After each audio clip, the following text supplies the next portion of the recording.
Watch and burn. Hey everyone.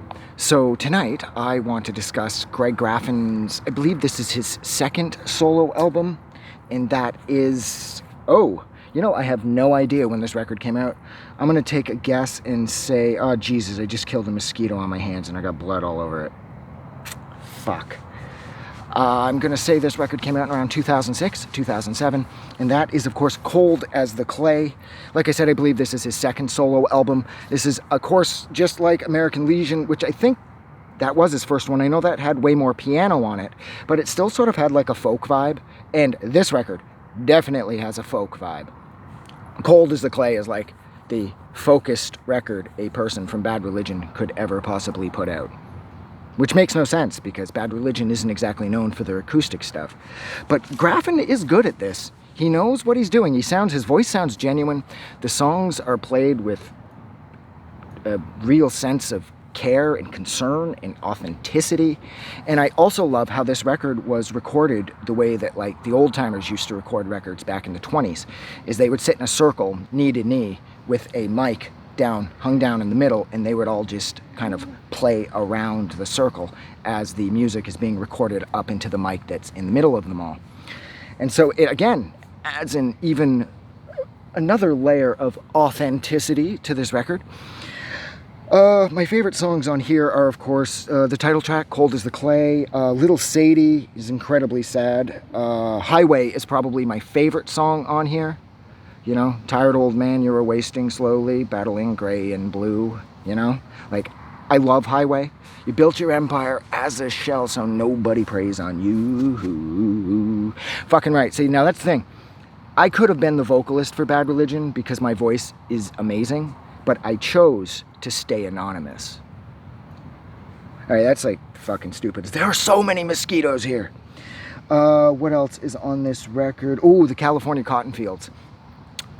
That song is so scary because that's the sort of thing that used to happen back then. I saw this movie when I was a kid. I think it was called Freedom Town, and it was the same setup where this family was sort of lured wrongly into this. I think it was a cotton plantation.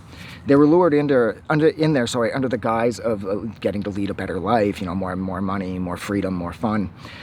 And they were broke, of course. Except what it turned out to be, it was just a prison.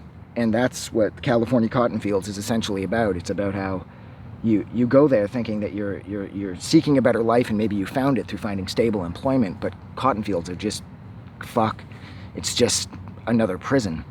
In that movie, I think it was called Freedom Town. That's going to bother me now. I'm going to have to look that one up to make sure that I got the name right. I'm pretty sure it was called Freedom Town. I remember the piece of shit that runs the place rapes the daughter. And there's a big revolt at the end. I think it's called Freedom Town, at least. But let's see, was that all my favorite songs on here? Oh, I also love The Watchmaker's Dial. That's right. And again, I liked his first record, American Legion. I thought American Legion was good. I loved how like more piano focused it was. But I feel that Graffin is a better sort of, he's better acoustically speaking, like guitar acoustically, of course. I feel that it just suits his voice better. I like him with the piano, but I like him with an acoustic guitar way more. His voice fits that sort of Midwest folk vibe so incredibly well that I buy every word and every note played and sung on this record. I love the artwork. I love the vibe. I love the production.